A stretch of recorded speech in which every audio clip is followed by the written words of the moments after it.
know how many of you know, but you know, at the turn of the century, and we're going to introduce technology into this tour a little bit.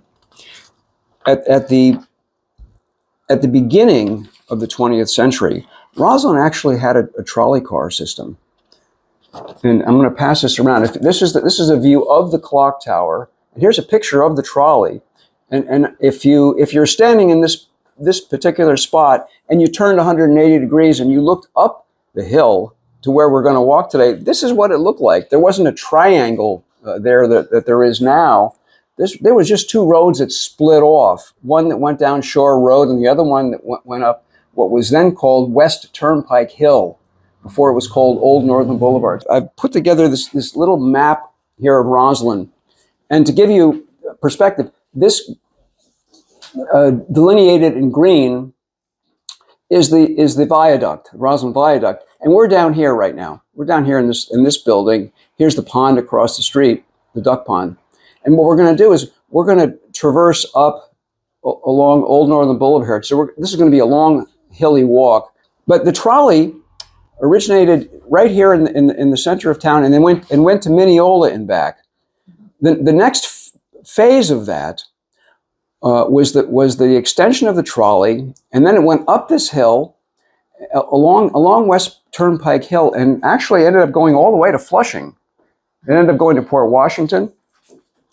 And you see here now, all of these little boxes here, these are all houses, and these were all early or late 19th century houses. And what you'll notice is they're not here anymore. So what happened with this development of the trolley system is that this hill had to be enlarged. So all of this little run of houses here, either they had to be demolished, or in some cases, they got moved across the street. So some of them got saved that we'll see today, and some of them didn't, unfortunately. The later development also of the viaduct, the same thing happened on the other side. There was land taken away there, and one of these houses that was over here got moved directly across the street over here, over onto Hicks Street. Now, also, you see here, this says toll gate. Well, you know, by the way, this is a map from 1873. It's a very important map for us here. It's the Comstock Beers map. And it shows all of the buildings as they existed in 1873. So it's a very important historical document. But, you know, way back then, what happened was that horse and carriages, the only way to get out east or further east on Long Island was through Northern Boulevard. That was the only route. And it was a dirt road. And what happened, in order to maintain it, people that used it had to pay. Not unlike, you know, going over one of the bridges today. Same thing. So there's a West Gate toll house here, which was a house. Somebody lived in it. But guess what? We have another one that still exists. And that's all the way up the hill here. Right across the street from Penn Toyota, there's a cemetery there. That building is still there. So this toll gate house is no longer there. That's been demolished. But we have a building here called the Lincoln Building. Anybody want to guess where that comes from? Lincoln Building? I know. Howard. It's a Lincoln dealership. Oh. It was built as a Lincoln dealership that survived for about 3 years, I think. Yeah. I mean, this is, you know, the Lincoln Car Company. For most of us here probably remember that in the States, Lincoln and Cadillac were the premier cars here. There wasn't Mercedes or Lexus and these fancy cars that we associate now with high-end vehicles. And the Lincoln Motor Company produced their cars, and these were custom-made cars. You couldn't just go in and buy one off the lot like you can now. And this is at a time when you could buy a Plymouth for about $650. These cars were $4,000 about. But so that's 1926, and then what happens at the end of 1930? What happens? Stock market crash. So all the people that got the money, not buying Lincolns anymore, goodbye. I mean, the fact that it's here in Roslyn tells us that we were still even then in a very affluent area, because these are people that could afford to buy a car that cost us about as much as a house. So Roslyn traditionally has been a high income place for people to live. But the building, they ceased to exist after that stock market crash. But I always like to hem these things together. So we're talking now of 1930. So just 3 years later, they start to develop and build the Northern State Parkway. A few years later, when they complete the Queens Midtown Tunnel into Manhattan, they start building the LIE. The point I want to make is the impact upon that technology had on the infrastructure of everything. The car just became, and this is all before the Eisenhower administration created this system of highways around the whole country. So we have this route that comes through Roslyn, right? And what does it do? Because traffic is getting, and the car is becoming so popular, Roslyn becomes a bottleneck. So by the early 1940s, they realize this is a problem here. And so the state gets involved, and what do? They build this bridge here to connect Old Northern Boulevard from here to here, and they cut off this loop altogether. So they designed this beautiful bridge. We all loved it. It was a steel bridge painted green, but it wasn't a good design. It was designed to have a lifespan of 50 years, and guess what? By the year 2000, they realized that it had to be changed. So we're gonna start here. We're gonna walk up the hill, and then we're gonna look at all these cute little houses up here. There's a bunch that I want to focus on first. Then we're gonna take a walk for a few minutes, and then there's a bunch of nicer ones there on Layton Street, and we'll look at some of the ones that were moved across. And then we're gonna traverse the bridge here, and come down, and you naturally come off at this point and loop around. We're going to walk by the old My Father's Place. I don't know how many of you remember that, because that building is still there. And then we're going to come down. We'll talk about the bridge down here. We'll talk about the Atria complex. And then we'll talk about which was the redevelopment of this whole area. And this is kind of the modern part of the tour. And then we're going to wind up here and walk along this beautiful waterfront development that's occurred. There is still, this part of the village was a lumber yard, a gigantic lumber yard here. And it wasn't that long ago that this water inlet was navigable by tall ships. But there is a building down at the end here that's a vestige of the lumber yard. It's now a thrift store. And then we're going to get to look at the Roslyn restoration of the grist mill. And then we're gonna come back over, and we're gonna walk up to the clock tower. We can't go onto the roof of the thing, but we can go up and see the clock mechanism. That's kind of fun.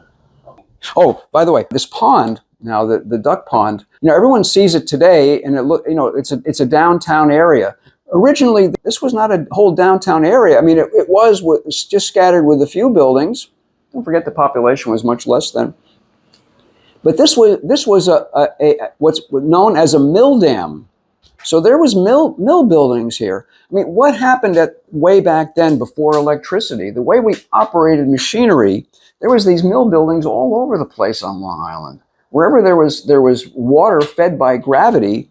And what do we have in Roslyn? We have these gigantic hills on both the east and west side here, and all of this groundwater filters down, continuously fills up these ponds. And you have this gravity-fed water system from here down into the creek, and it just naturally runs these mill buildings. Like I always like to say, this grist mill, that was the high technology of the time. Carpenter's Hall is just a typical example where you have this very neo-colonial or colonial revival architecture. You have this series of columns, brick infill, as we'll see on the Tudor building over at the Lincoln building. You have more of a Tudor influence where there's more stucco on the building. But you really have these very kind of traditional neo-colonial buildings. That yellow house directly across the way there, that was the original Presbyterian church. So if you could imagine, there was a gigantic spire on top of that house, and it's now a house. And inside that building, behind those windows, is a gigantic two-story space in literally a church inside. Craig, I'm going to make your day.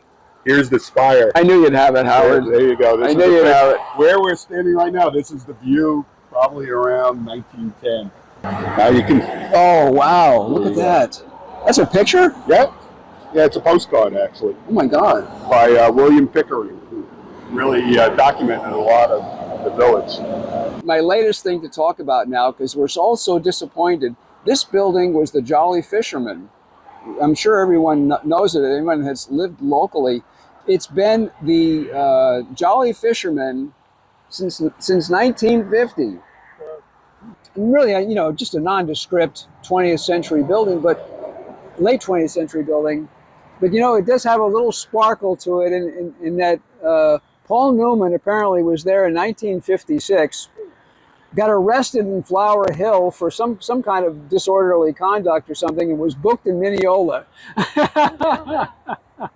The building on the other side is called the William Valentine Emporium. And what's noteworthy about that building is that it was built around 1800, and that building is the longest standing, continuously operating commercial building in Nassau County. A few years back, I don't know, 20, 25 years ago, the top of it burnt off. I remember it like yesterday. They called me up and I ran down because at the time we were living up the hill here. Thankfully, because of modern technology and all the fire departments being close by, they were able to get here fast enough. The building next to it burned too. The building next door, we weren't so lucky because it burned in the middle of the night.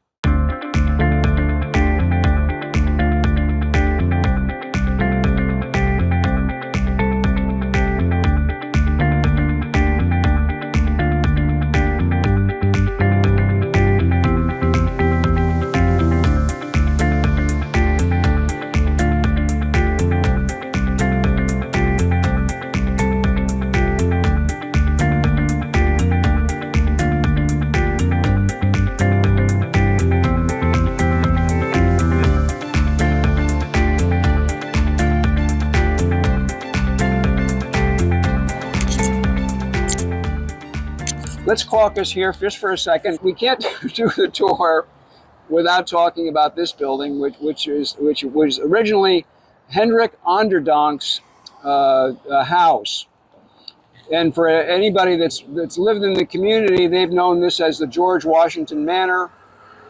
But the George and Gillis Pole bought the building some years ago, and they changed everything, and they changed the color, and they call it now Hendrik's Tavern. And where does that come from? It's Hendrik Onderdonk. And he like several other people were very important people in Roslyn. And it's interesting when you start to study Roslyn and you look at the history, you see these names and you hear the streets named after them, and they're all around. Hicks, William Valentine. You know, the Onderdonk was an early guy here. This building dates back to about 1740, and he built the Roslyn Grist Mill, which is just down the way a little bit that we're going to wind up at, which was built right around the turn of that 1700.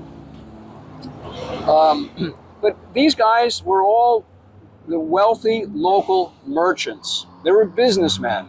And they were the ones that had the fancier houses. Everything else that we look at, all of these little buildings like we're going to see up there today, these especially on the other side on Mott Avenue, these are all little working people's cottages. And Craig, why was it called Washington's Manor? Oh, sorry, Howard. Jump in. Yeah. Yes. In April 20th, 1790, George Washington, he didn't sleep there, but he had breakfast. And it's in his diary. And he said he was well entertained by the owner of the grist mill. So that's our documentation of the grist mill in George Washington's diaries too. And this is what the building looked like, similar to what it looked like when Washington was there. an early, late 1800s picture of the building. Huh.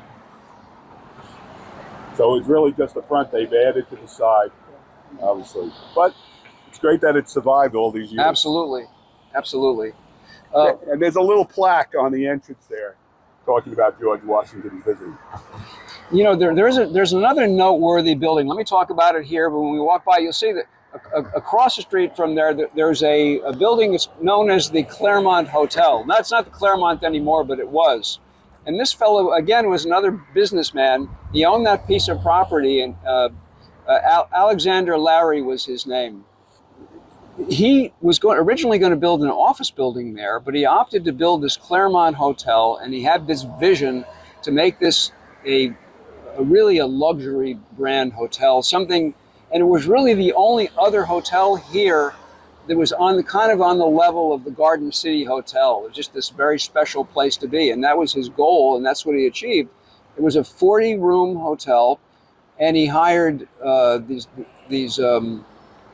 British designers and imported all of these fabrics from Great Britain, and he built the building. And I mean, it's a revival building. And this was in the early 90s. Subsequently, he sold it off, and it's now a part of one of the Hilton chains. Okay, and we get a better look at it when we're on the viaduct too.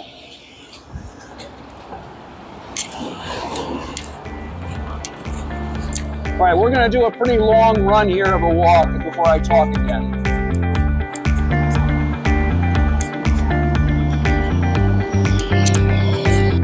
All right, we'll take a little breather. This is, of course, now the Roslyn School of Painting, and as you can see, stylistically, this building matches the Lincoln Building, and this was the workshop for the Lincoln Motor Company. And again, as I talked about with these early 20th century commercial or public buildings, you see this the treatment of brick, stucco. In this case, not really neo-colonial, but more like a neo-Tudor style of design. Here's what it looked like in 1933 when it was the offices of the Roslyn News. You know, and again, Howard, what I like about this picture is you look at the view here of the hill. I mean, it's so completely different than what it is today. This is a big triangular, and by the way, to give the village a little credit here, we've just done all of these beautiful planted areas here. Aren't they wonderful? They did such a great job with it. Isn't that great? We get so much notoriety from that.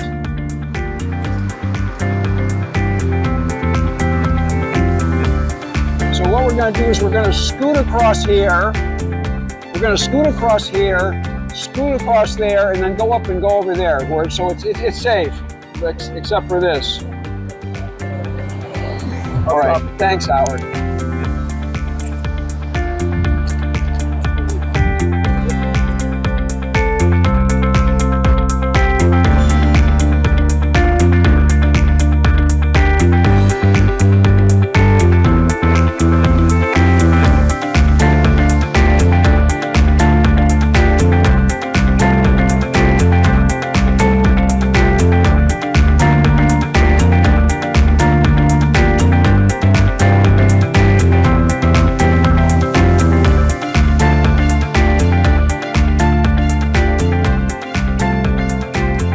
So this is a little tidbit here that not many people know about, and I forget about it sometimes too.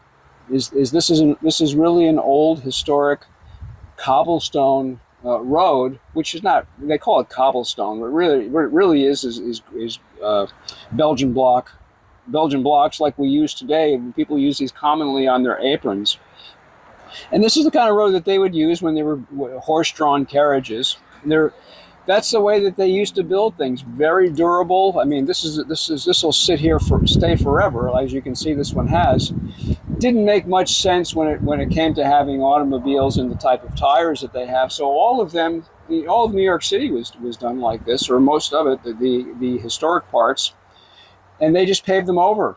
You know, a lot of them had the trolley tracks inside of them, and they just covered them over with pavement. This is a cute little street. This is Hick Street, and there's two houses here I want to talk about. This one likely was moved across the street, and they're both the same name. This is Estella M. Seaman, and this one's just Estella Seaman. I'm not sure of the lineage. This fella here, Edwin Rosario, and Howard. This is the one that we've talked about at our Roslyn Landmark Society board. You know, just an aside, the Roslyn Landmark Society, through the Garys, what the Garys did, they, with this organization, there was two organizations originally. There was the Roslyn Landmark Society, which was the educational wing, and then there was the Roslyn Preservation Corporation. I was a member of that group, and what we did at the time, we had a revolving fund, and what we would do is we would buy, restore, and then sell these buildings to people that were enthusiastic about them, but they would have restrictive covenants on them. So anytime that anybody wanted to do something, you know, it's a little arduous. People don't generally like it, but then you have to come to our group for permission to do something. And you also then have to go to Florence's group, which is the Historic District Board, which is the governmental agency. So this house is a covenanted house. I mean, look at how magnificent it is. I mean, it's just, again, one of these cute little, you know, there's so many terms that they use, you know, Queen Anne revival, Gothic revival. This is the other one here. This is in very original condition too, this one here. See, it has on this one, you see it has this little, the simple Victorian column treatment with the little brackets. And this one still has, which was a very inexpensive and typical siding for these kinds of houses. It's called novelty siding, which I like an awful lot. It's just this beaded board siding. Today they make it in bigger sheets, but those are individual pieces. Okay?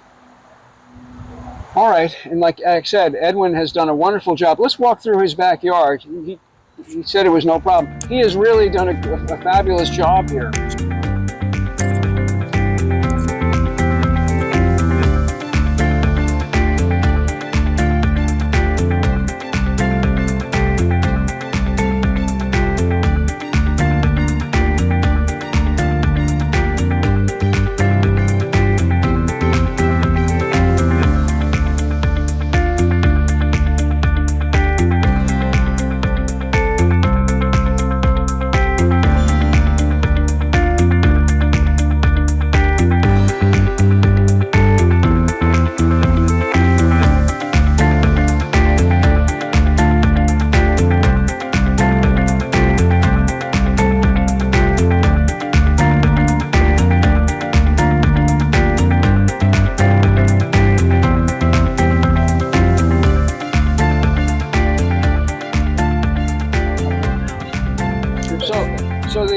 So the point is that all of these little houses were across the street there. This street, this line was always here. The road was much smaller, and that was all grabbed over there, and either the houses got demolished or they got moved over here, and this is one of them.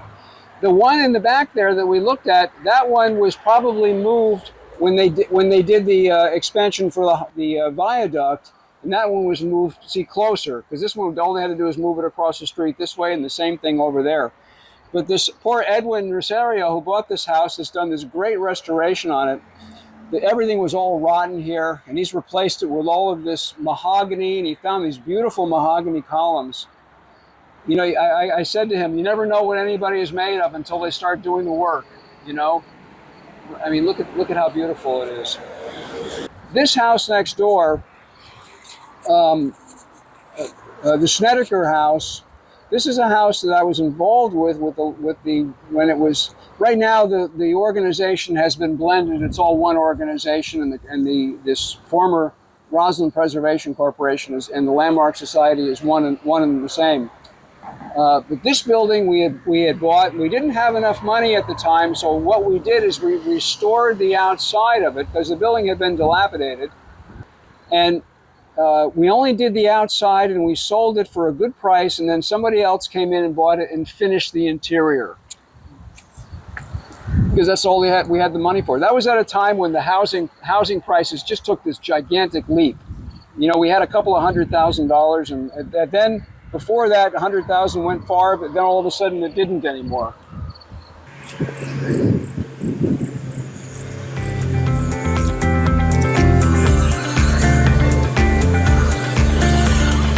So let's walk a little further up. We'll get to the Maud Gallagher house, and then we'll talk about the rest of them up there.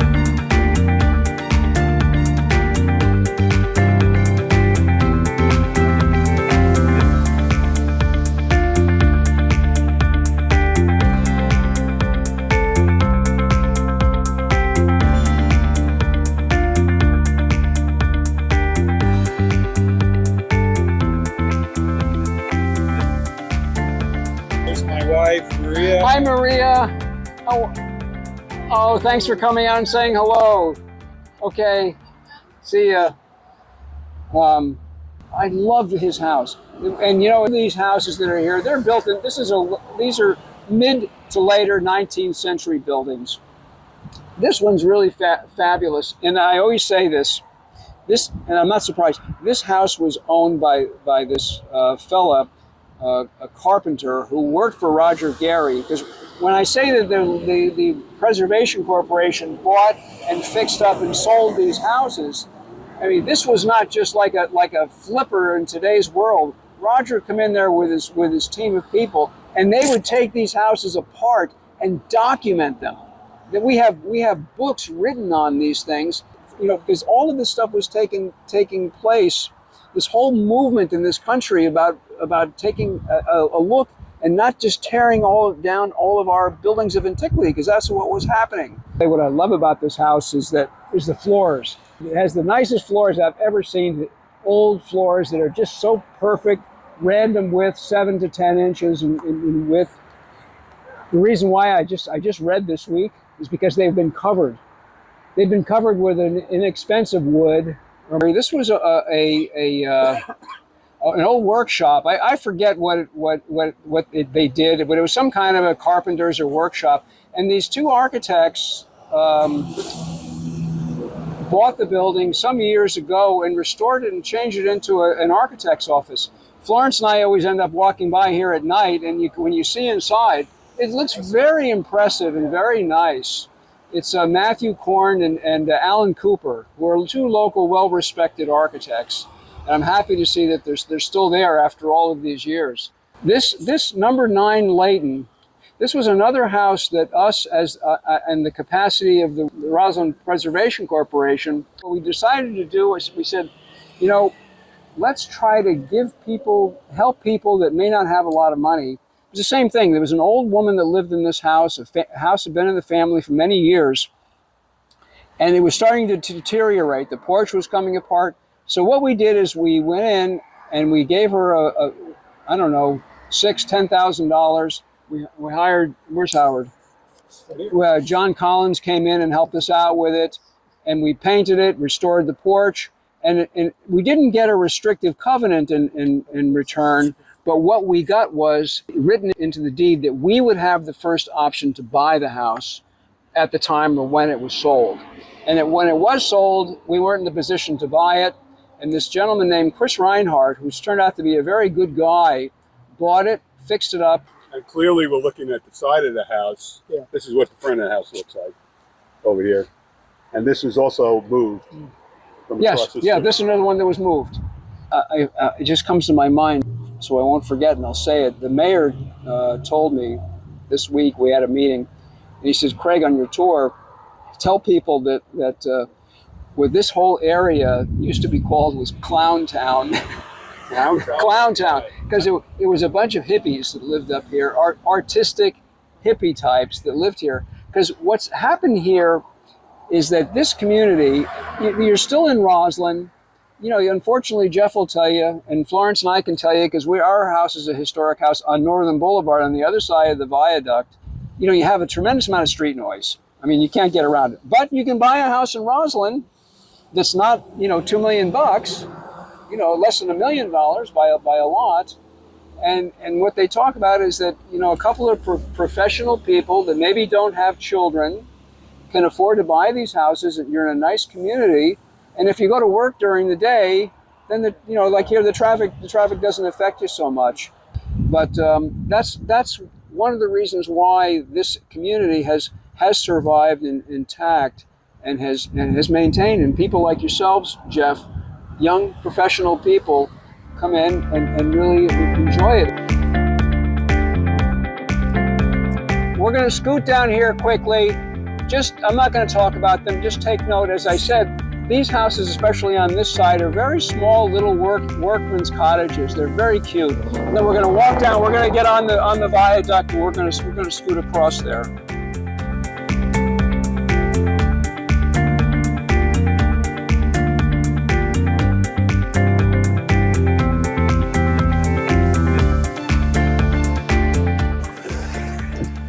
Look at this cute little building here. Isn't this wonderful?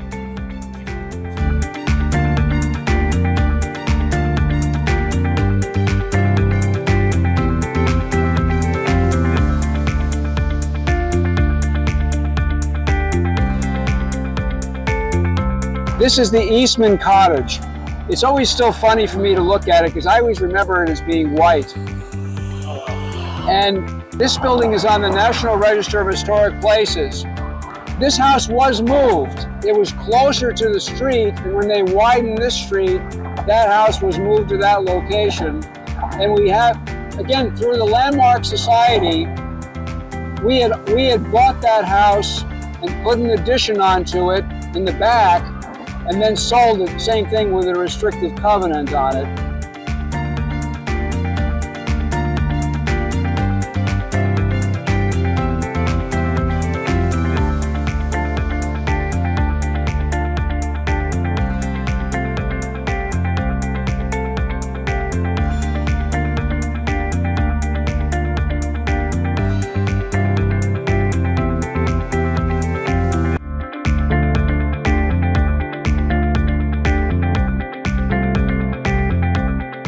You know, so if you look at this waterway now, it looks like a navigable channel.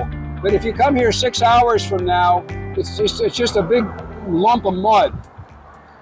One of the things, you can see it up here, one of the things that we're going to talk about when we get down to the bottom is that all of these developments, this is a new expensive apartment complex. That brick one beyond it is another expensive apartment. We'll talk about those down there. But part of the development and the rezoning of this area that was formerly industrial, it's been changed to residential, and there's built-in incentive bonuses so that you're able to build them a little bit bigger than what's allowed. Of course, that was designed into the program. And in exchange, what you have to do is both give money. You know, we got money to build this park here that wasn't here before. There's a dog run and a park, and it's beautiful. And all of these walkways you see, and bulkheading is very expensive. And you can see all of these new projects have these bulkheads. And eventually, what's going to happen is that's the grist mill building all the way down there at the end that's sheathed in that black mesh. Ultimately, you're going to be able to walk just like this side all the way from there all the way down to Bar Beach. We're working in conjunction with North Hempstead to develop that. So this is all very, very positive stuff that's taking place over the last 30 years.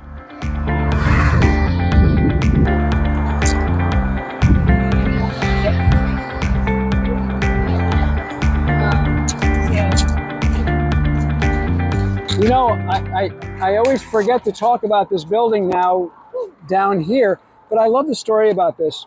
This is owned by a local couple of guys, and that's what he does. He buys these old buildings and he turns them into multi-use buildings. This was a building, it's still known as the Coinmac building. This guy built this building, and what he did was he operated these coin-operated washer and dryer machines in all of these buildings in Queens and then the boroughs. And inside this garage door that's now glass, it used to be metal, behind it, And these guys that own it are real car enthusiasts, so they have all these special cars in there. But inside is like a bank vault. So at the end of the day, these guys would come back with all the quarters, and they'd put it in the vault. And this is the administration piece, this two-story piece. And then over there, where it's lower, that was all a big warehouse where they would buy the machines, bring them here, stage them, do whatever they have to do, and then install them. But now they've completely made it, reused the building. And this guy, they took it upon themselves to build this boardwalk. Because you can see here, for example, that project there, part of their incentive bonus was to build that bulkhead and build a walkway that the public will be able to use. You know, all of this development has spurred other development here along Roosevelt Street. And this is a project that one of our local guys is doing. There was an old dilapidated building here. There's going to be some retail stores at the bottom. And then he's got 3 very fancy apartments on the second floor with these loft spaces up above. So, and again, what we're doing here in Roslyn is really what the government wants us to do, is to create more housing, you know, for society. So this is going to be an apartment complex. And you know what I didn't realize you can see from here, Florence, I missed it this week, is that, you see that building over there under construction? Yeah. Well, we've been trying to get that done. It's been on our agenda for how long? And that building is the former Poco Loco restaurant. We have been focused on fixing that before the thing falls apart. And finally, they came back to us with a proposal. So he talked to them. We made a deal that they could put, again, apartments in the back, new building, but they'll restore the front. They'll have just 2 small storefronts with stores. The rest of it will be apartments. Yeah. A lot going on, right?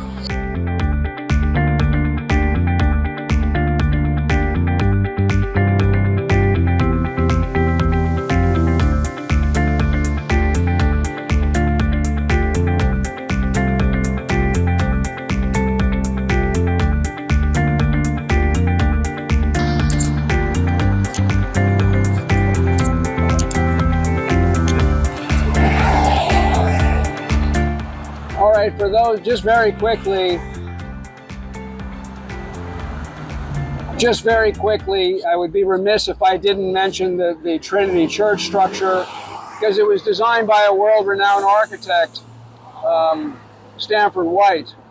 It's a turn of the century building. That's one of the wonderful things about Roslyn. We have these great buildings here. I mean, you know, really noteworthy buildings. And what's also been on our radar, pardon the pun, is this AT&T tower, because they're proposing to take it down now. This one has some cell antennas on it, but apparently what they want to do is they want to take this one down and build another one a few hundred feet over. But they're much more efficient. That's how they do them now. That's what we've been told. I remember when this one was built. It was in the 70s.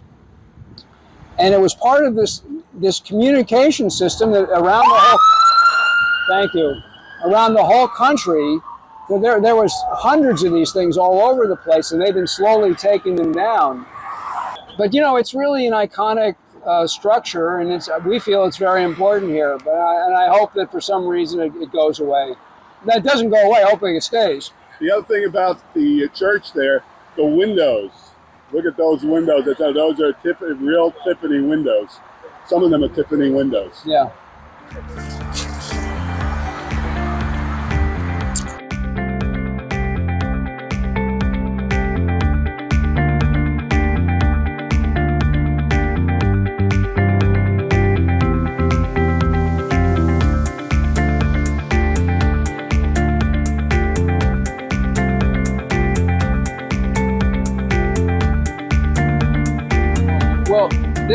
This is the famous my father's place building.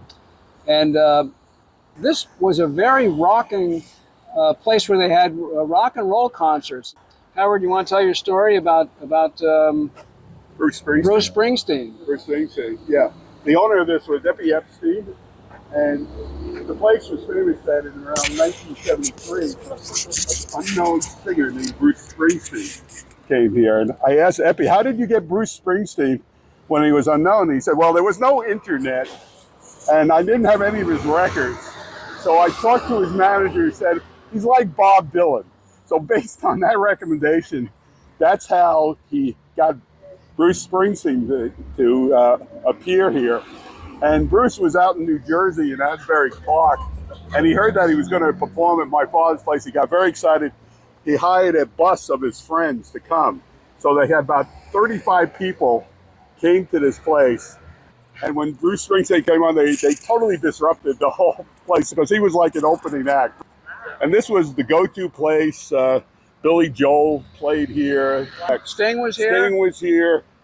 The big guys. Yeah. Oh, here it is. Here's Bruce Springsteen performing at my father's place in the early days, 1973.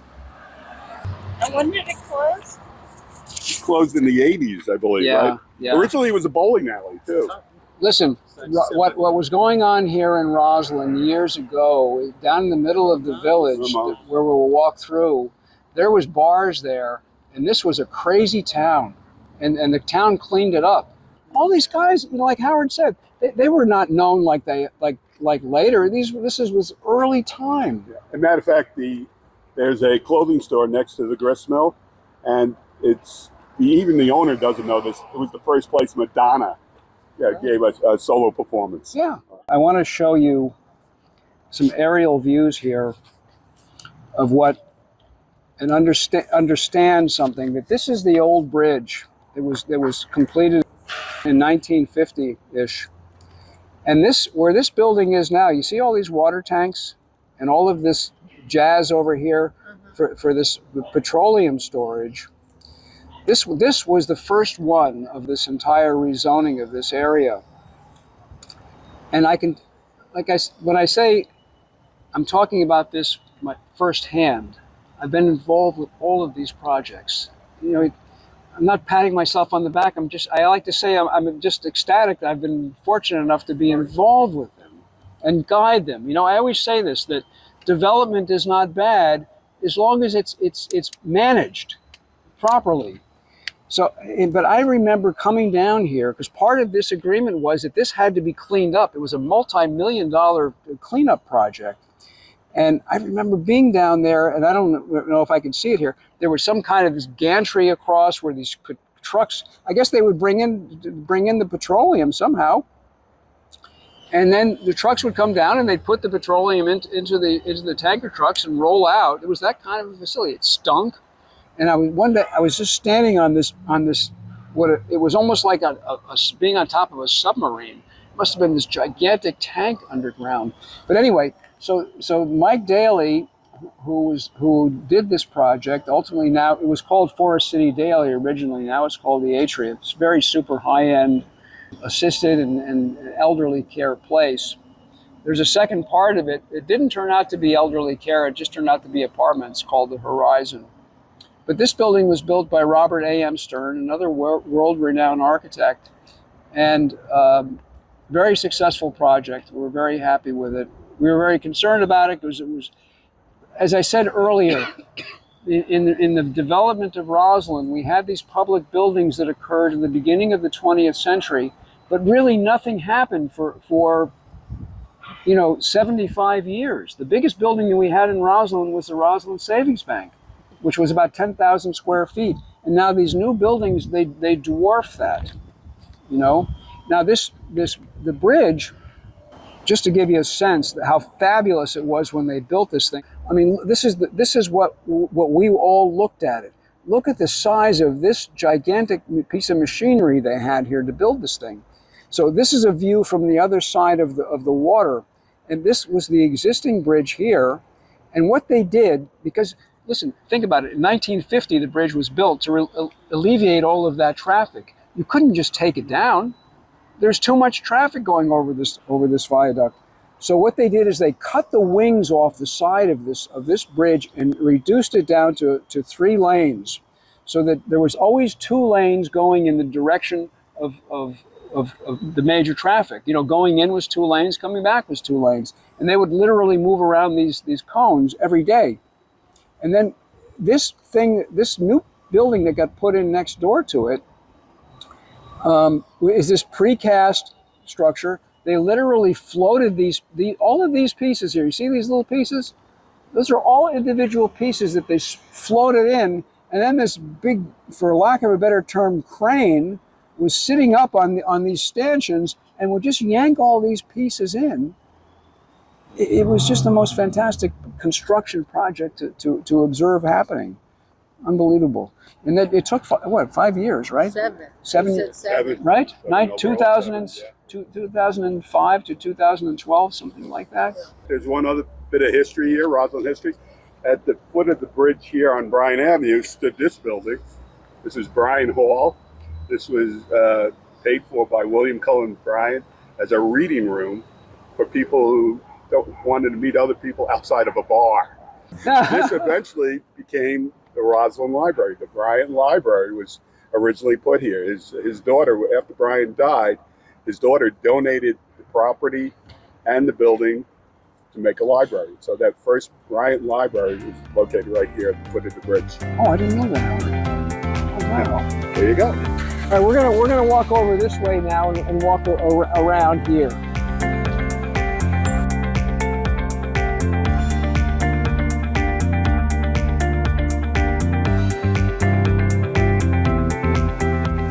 This Skillman Street is a historic district. We have 5 historic districts in the community, and you know it was really very run down. This was the I think the last one to be incorporated, and you have these little buildings here that I don't know the history of, but I know that I know underneath here is something very fun. People that have lived here forever are still living here, so nobody bothers them. But we'd love someday to take them apart and see what's underneath. But I'm sure somebody will buy them and want to do something different. You have a lot of people coming in that are doing stuff like this. You know, these very artistic people running a business, taking good care of it. This guy came in and did this building, a very clever design. This was what otherwise would be a building, what we used to call a building on stilts, because there's parking underneath this building. But instead of a building sitting on columns and looking funny, he put these barn doors on here that the car drives into, and there's a parking garage in there. And so it looks like a regular building, but it's all open underneath. Except for First floor. yeah, isn't that clever?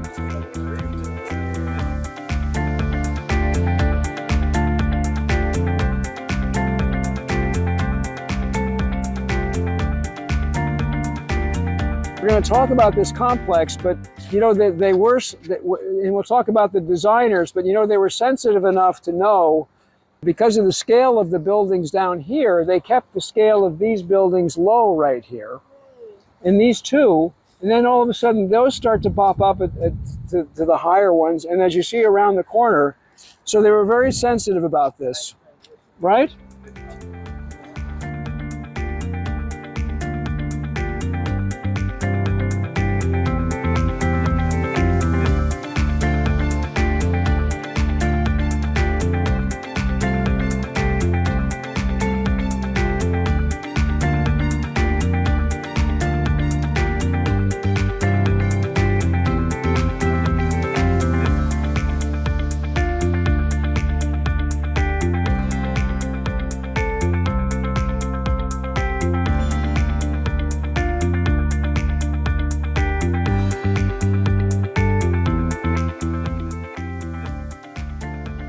It's the best spot to talk about this little piece of development here. What kind of triggered this whole movement down here is that many years ago, you see, this whole site here was vacant. There was nothing here ever, except that the lumber yard was a little further down, Skillman Street wasn't even mapped. If you look at the Comm's beer stock map, it didn't even go all the way down. And it was really just a no man's land in my lifetime. And then finally, somebody engaged. There was proposed projects, but the big one that came in was for Stop and Shop. The proposal was to put the grocery store here, one of these super centers, and the good part of it is that it created this sea of parking in the front that was going to be shared by the downtown district because we suffer from not enough parking. And this would have been a parking lot somewhere, if any of you know Wheatley Plaza, it was along the size of a parking lot like that, 600-800 cars. The problem was it turned its back on the waterfront. And what would have happened is that you would have had the back of a grocery store, which was loading docks and trucks, and anybody that's gone around in the back of a grocery store knows what it looks like. And interestingly enough, I was talking about the development of that waterway. When I was in school and in the architecture program, if you go with this 5-year program, you do a thesis. And mine happened to be about doing this boat building school in Norwalk, Connecticut, by where there now is a maritime museum.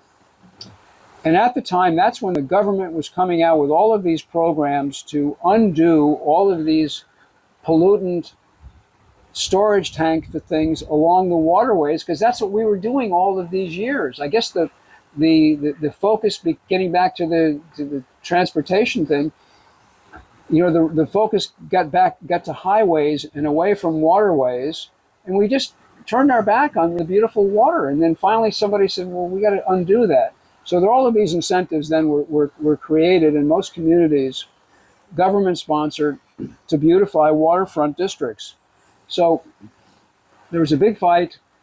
They actually had partial approval to build the grocery store. They were if anybody lived here at the time, they were pounding piles into the ground.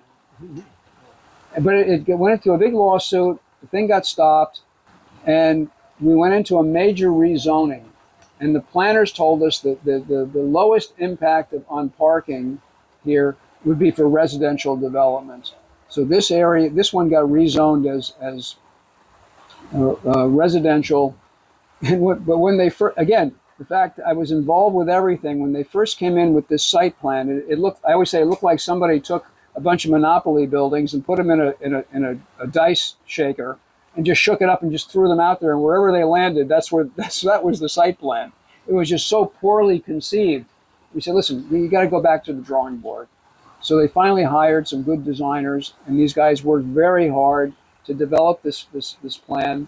And the luck of it is that the buildings are pushed all the way back here with this gigantic bucolic park-like setting because it's a flood zone. They couldn't put the houses this close, so they had to put up higher ones back further, and these beautiful little water ponds with the mechanisms. These are here not, again, remember I talked earlier in the day about all of this stream water that comes down from the hills. Well, guess what? That's what these ponds are for. They weren't here for beautification. They're here for a reason. They're water collection pools. But we're going to now walk along here, and you can just see how wonderful and magnificent. Like I said, you couldn't even walk down here when it was vacant land. It wasn't like it was beautiful vacant land. It was just old, crummy. People had abandoned crap here. And now look at it. It's just amazing. All right. So there was a barn here. And when the project was approved, they were supposed to keep the wooden barn. And then they called us up and they said, listen, guys, we can't keep that wooden barn because, and then of course we went down to see it. And you know what, it wasn't really an old barn. Like when you're going to see the grist mill in a few minutes, and the grist mill has these gigantic timbers inside of it. This thing was really built with kind of 2x4s, and it wasn't an old building. And it had columns very closely spaced together, and they couldn't really use it. So they said, can we just rebuild it? We'll build it exactly the same size. we'll measure it, we'll build it the same size, but we need to make it a modern building with long span for columns. And so, like I always say, I didn't sleep for a couple of nights, and we said, all right, do it. But you know, years later, I look at it and I think, you know, at least now we have a vestige of something reminiscent of the lumberyard. This is what it looked like in 1938, after the Great Hurricane of 1938. So here you can see the lumberyard over here. Hicks Lumber, so it's right over here. And here's the building that Craig was talking about there. Yeah, wasn't that long ago.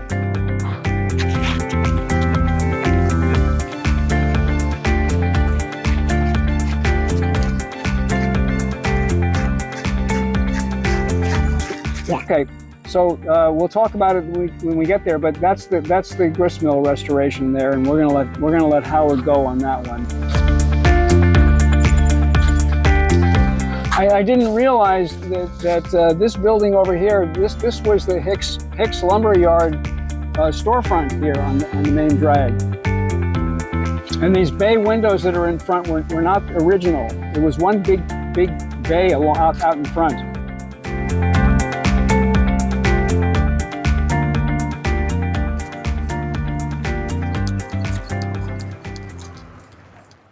All these buildings that are here now, these were originally not here, and I believe that these two little wooden structures were the last ones that was there. And this water, even this road was not this wide. The water came all the way up to here, and this was just a little roadway. All of that parking lot was filled in, and these are all modern buildings here, 20th century buildings, or late 18th century buildings. On another tour, we talk about a whole other story where there was once actually a proposal to fill in the whole lake themselves and put in apartment buildings like Queens back there. Thankfully, it didn't happen. This was another building that burnt down within my tenure of being here. So we have 3 buildings that have burnt. This one was rebuilt.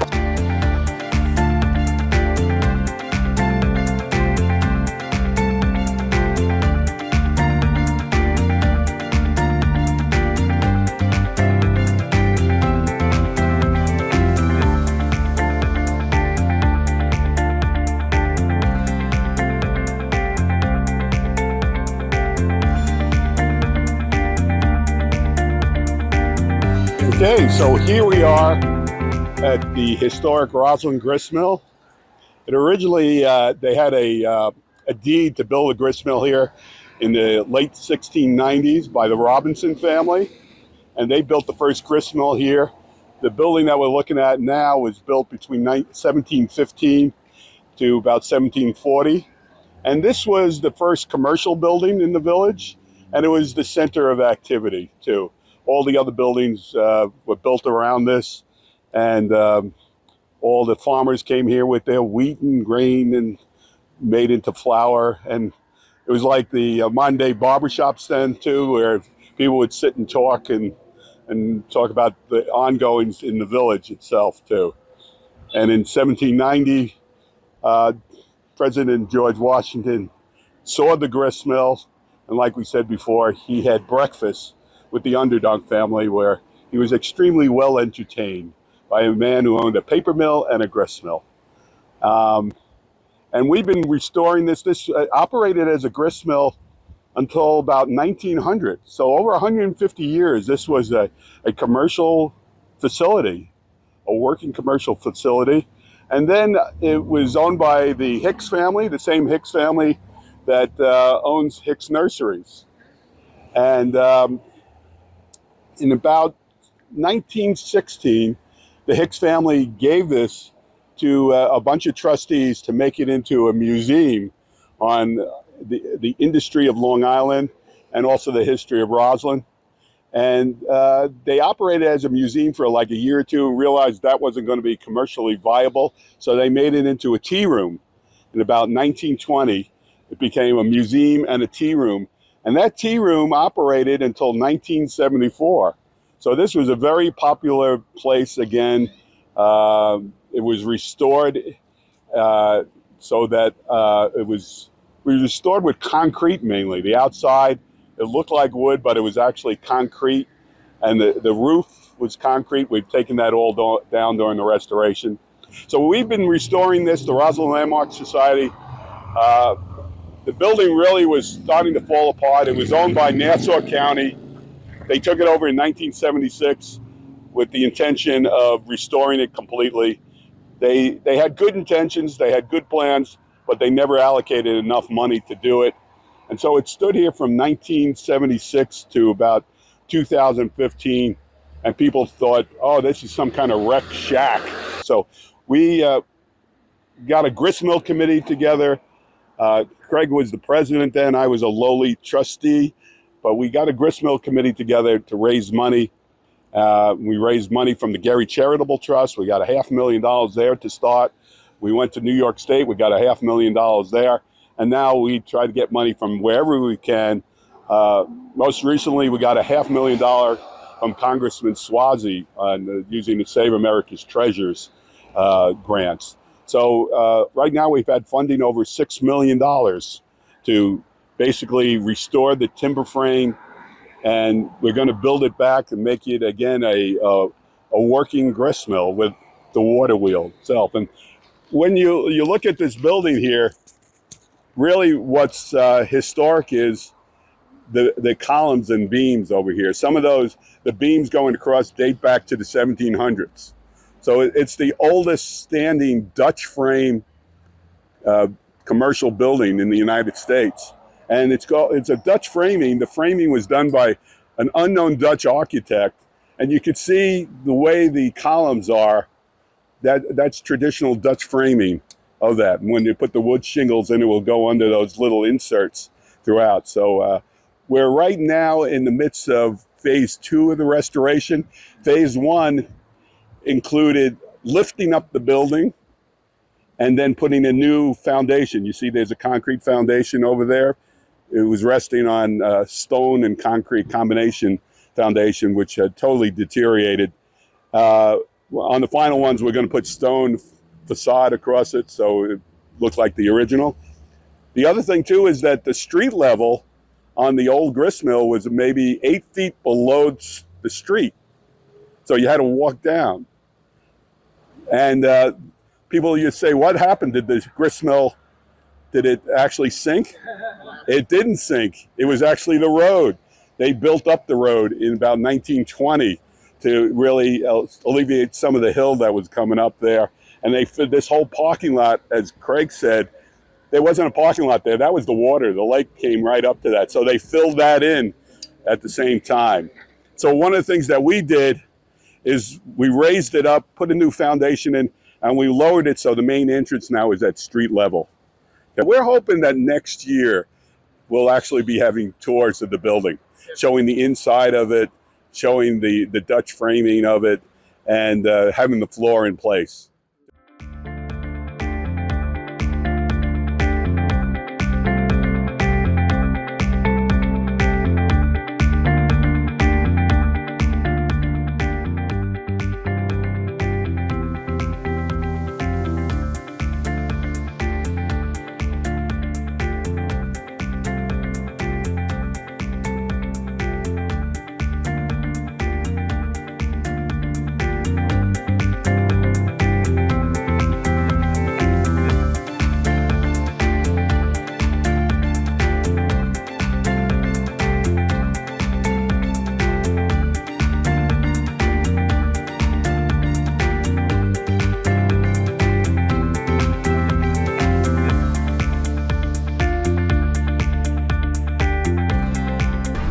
Well, this is it.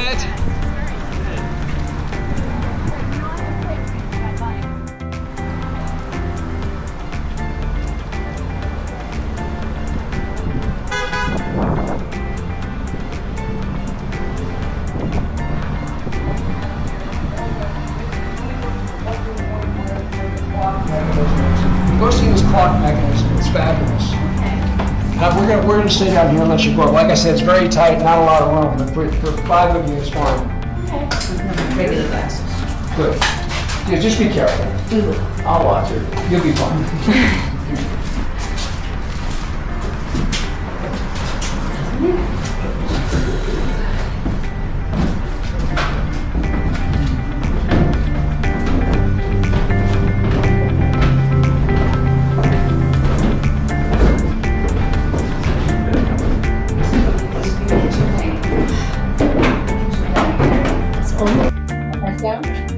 Yeah, that's it. Not much to see. Just be able to be excited about it.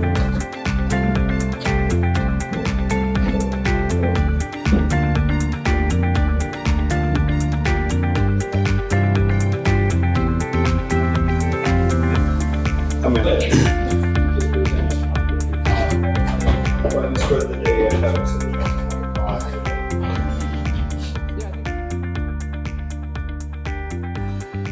Yeah.